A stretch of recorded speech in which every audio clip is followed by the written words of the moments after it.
इन दिनों गर्मी के तेवर कुछ ज्यादा ही तीखे हो गए हैं। सुबह 9 बजे से ही तापमान 40 डिग्री सेल्सियस के पार पहुंच गया। दोपहर में लू जैसे हालात बन रहे हैं और इससे आम लोगों का जनजीवन अस्त व्यस्त हो चुका है।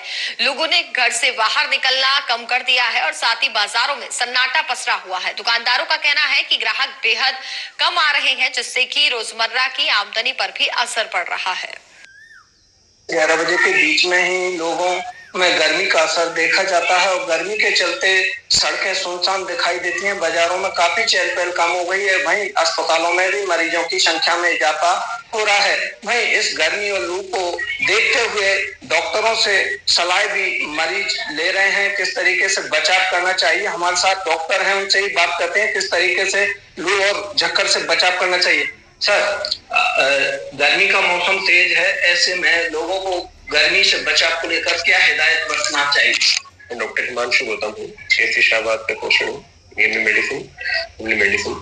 गर्मी से बचाव के लिए एक तो समय जो होता है सुबह का 11 बजे से और दिन तक 3-4 बजे तक का, जिसमें भीषण गर्मी रहती है, उस समय घर से बाहर निकलने में एहतियात बरतें कि उस समय जहाँ तक उसके घर में रहे और शीतल पेयों का उपयोग करें। जहाँ तक उसके घर के बने शीतल पेय जो होते हैं, जैसे कि केरी का पानी हो सकता है, नींबू पानी हो सकता है, इनका अत्यधिक मात्रा में प्रयोग करें।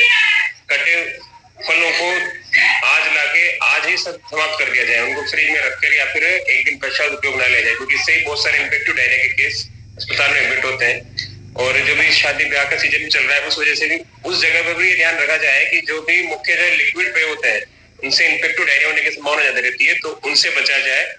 बाकी छोटे बच्चों को और बूढ़े बुजुर्गों को इससे बचने की बहुत जरूरत है, क्योंकि तापमान काफी अधिक है। तो सर, अभी चिकित्सा विभाग ने किस तरीके के इंतजाम कर रखे हैं लू गर्मी सवार में? एक तो 24 घंटे अस्पताल रनिंग है इस आधार पर, क्योंकि केस अभी काफी मात्रा में होता है। उससे डायरिया के जो भी आ रहे हैं, हीट वेव के भी आते हैं, उसके हिसाब से एक तो आइस पैक रेडी है, और जो हीट शॉक से बचाने के लिए जो पेशेंट को रखने के लिए एक अलग से व्यवस्था की गई है। पानी की अलग व्यवस्था है, और अर्जेंट ट्रीटमेंट बेसिस पे उनके आधार पर जो भी यहाँ पे सुविधा कही गई है, जैसे कि बाहर की तरफ एक वाटर टैंक रखा गया है, जिसमें कि जो पेशेंट अत्यधिक हीट वेव से आ रहा है, जिसको हाई टेम्परेचर उसकी बॉडी का हो गया है, उससे उसका बॉडी टेम्परेचर लो करके उसको अंदर हाइपोथर्मिया से बचा के एडमिट किया जाता है। तो जैसा कि जो डॉक्टर साहब थे, इनसे हमारी बात हुई है, इन्होंने बताया कि लोगों को गर्मी और लू से बचाव को लेकर शीतल पेयजल पदार्थों का सेवन करना चाहिए, बेवजह घरों से धूप में नहीं निकलना चाहिए और शरीर को ढककर